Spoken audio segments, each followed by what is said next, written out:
3-4 வருஷமாக 2022 ஃபெப்ரவரியில் வந்து எனக்கு இதோட ஒன்லைன் சொன்னாங்க. ஸோ அதுலேருந்து இப்போ ஒரு 3 வருஷம் அப்போவே இந்த படம் பண்ண போகிறோன்னு ஆடியன்ஸ்க்கு வந்து தெரிஞ்சிருச்சு. ஸோ அதுக்கப்புறமா அவ்வளோ டிலே அண்ட் கிட்டத்தட்ட 5 டேட்டு போட்டிருக்கோம். சம்மரு, டிசம்பரு, ஃபெப்பு அந்த மாதிரி போட்டு பார்ட் 2 2 வருஷம் முன்னாடி வந்துச்சு. இந்த மாதிரி ஆக்சுவலாக வந்து ரொம்ப டிலேஸ் அண்ட் இது இருக்கும்போது யூஸ்வலாக ஒரு படத்தோட ஹைப் வந்து கம்மியாயிடும் அண்ட் நம்பிக்கை குறையும்.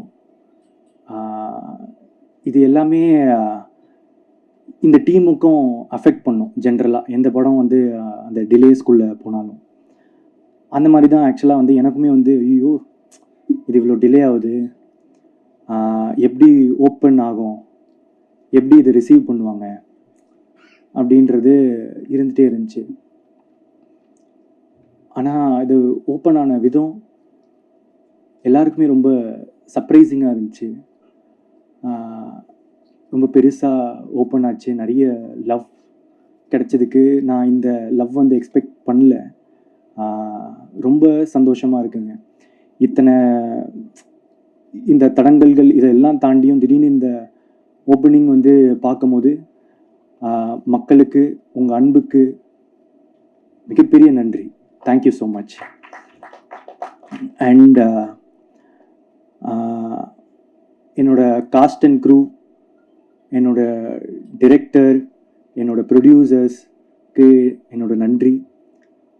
முக்கியமாக நான் வந்து ஒரு 3 பேருக்கு டெக்னீஷியன்ஸில் இங்கே நன்றி சொல்லணுன்னு விருப்பப்படுறேன். மெயினாக cameraman Ravi Varman sir and editor Pradeep E Ragav, அப்புறம் மியூசிக் டைரக்டர் அனிருத் சார். இவங்க 3 பேர் இல்லைன்னா இந்த படத்தோட ப்ராசஸும் ரொம்ப ரொம்ப கடினமாக இருந்திருக்கும்.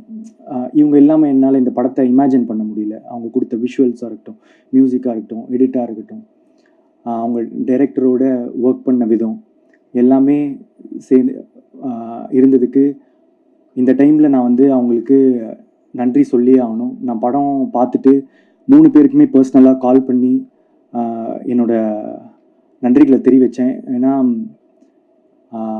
அவங்களோட உழைப்பு இந்த படத்துக்கு ரொம்ப பெருசு. இந்த டைமில் டெக்னீஷியன்ஸுன்றவங்க மோஸ்ட்டாக வந்து பெருசாக பின்னாடி இருக்கிறதுனால தெரியாமையே போயிடுவாங்க. அவங்க பேர் வெளியே வராமல் போயிடும். இந்த சமயத்தில் நான் அவங்களுக்கு ரொம்ப ரொம்ப தேங்க் பண்ணுறேன். ஏன்னா இந்த படம் ஒரு பயங்கர டெக்னிக்கலி ஸ்ட்ராங்கான ஃபில்மாக வந்திருக்குன்னா அவங்களால தான். Thank you so much. And present media உங்களோட சப்போர்ட் ஃபஸ்ட்லேருந்து இப்போ வரைக்கும் இருந்திருக்கு. ரொம்ப நன்றி. Thank you so much. ஸ்டேஜில் ஒரு வடிவேல் ஃபைட்டில் வந்து அவர் எப்படி கப்பை வாங்கிட்டு நியாயமாக இந்த கப்பு எனக்கு தான்டா சொந்தம், நான் எவ்வளோ அடி வாங்கியிருக்கேன் பாடுறான்ற மாதிரி இந்த படம் ரிலீஸ் ஆனதே வந்து எனக்கு ஒரு பிளாக் பஸ்டர். இந்த படம் ரிலீஸ் ஆயிடுச்சு, அதுவே எனக்கு வந்து ஒரு பெரிய பிளாக் பஸ்டர் தான், எனக்கு ஒரு ஹிட்டு. ஏன்னா எப்பயுமே கொஞ்சம் கனவு பெருசாக இருந்துச்சுன்னா அது கொஞ்சம் கஷ்டமாக தான் இருக்குது. ஸோ நம்ம நிறைய தடவை என்னென்னா சுற்றி இருக்கிற சூழ்நிலைகள் காரணமாக எது கொஞ்சம் ஈஸியோ எது கொஞ்சம் சுலபமாக நடக்குமோ அப்படின்ற மாதிரி நம்மளே வந்து நம்மளுடைய கம்ஃபர்ட் ஜோன். இப்போ எனக்கு வந்து இப்போ என் வாழ்க்கை வந்து ரொம்ப ஒரு கம்ஃபர்ட் ஜோனில் தான் இருக்குதுன்னு சொல்லலாம், கடவுளுடைய அனுகிரகத்தால். ஆனால் அதே அந்த கம்ஃபர்ட் ஜோனில் எத்தனை படம் வேணாலும் லைஃப்பில் நம்ம பண்ணிகிட்டே போயிட்டே இருக்கலாம். பட் அந்த கம்ஃபர்ட் ஜோனை பிரேக் பண்ணி நான் இருந்த ஒரு சுச்சுவேஷனுமே வந்துட்டு எனக்கு கொஞ்சம் என் மேலே பெருசாக நம்பிக்கை இல்லாத ஒரு சுச்சுவேஷனில் தான் இருந்துச்சு. அந்த மாதிரி ஒரு சமயத்தில் ஒரு கம்ஃபர்ட் ஜோனில் இருக்கிற ஒரு ப்ராஜெக்டை கை வைக்காமல் எனக்கு வந்து என்னை சேலஞ்ச் பண்ணிக்கக்கூடிய விஷயம். இந்த படத்தில் வந்து ஒரு ஃப்ரேம் கூட என்னால் ஈஸியாக எடுக்க முடியாது. சும்மா கேமரா எடுத்துகிட்டு போனால் ஒரு இடத்துல வச்சோன்னா அது வந்து ஒர்க் அவுட் ஆகாது. அதில் ஏதாவது ஒரு மெனக்கடலாவது இருக்கும். அதில் அட்லீஸ்ட் ஒரு காஸ்டியூமாவது கரெக்டாக இருக்கணும், இல்லை பின்னாடி இருக்கிற விஷயங்கள் கரெக்டாக இருக்கணும், இல்லை அதில் இதுக்கப்புறம் வரப்போகிற இந்த சிஜி கரெக்டாக இருக்கணும், இல்லை அங்க இருக்கிற ஒரு மேக்கப்ல ஏதாவது ஒரு விஷயம் கரெக்டாக இல்லை பேச போற டைலாக்ல ஏதாவது ஒரு ஃபியூச்சரிஸ்டிக்கான ஒரு விஷயமா இருக்கும். இந்த மாதிரி ஏதாவது ஒரு வேலையாச்சும் எக்ஸ்ட்ரா பண்ணணும் அப்படின்ற மாதிரி அப்படி பண்ணா மட்டும்தான் இந்த படம் கொஞ்சம் கன்வின்சிங்கா இருக்கும். இல்லைன்னா நம்ம சும்மா சொல்லலாம் 2040 நடக்கிற மாதிரி அப்படின்ட்டு.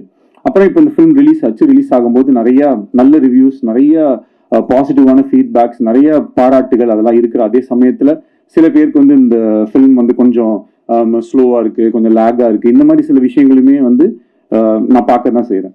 ஸோ எப்பயுமே இந்த மாதிரி ஒரு ஹை கான்செப்ட், ஒரு ஏதாவது ஒரு கொஞ்சம் ஒரு ரெகுலரா நம்ம அந்த ஒரு அரைச்சமாவை அரைக்காம ஏதாவது ஒரு புதுசா ஒரு விஷயம் சொல்லணும்னா அதற்கான இப்போ ஒரு ஃபிளைட்ல நம்ம ஏறணும்னா முதல்ல வந்து அந்த சீட் பெல்ட்டை போடுங்க, இந்த இதை பண்ணுங்க, அதெல்லாம் சொல்லும்போது கொஞ்சம் அந்த இடத்துல ஒரு தொய்வடைய தான் செய்யும்.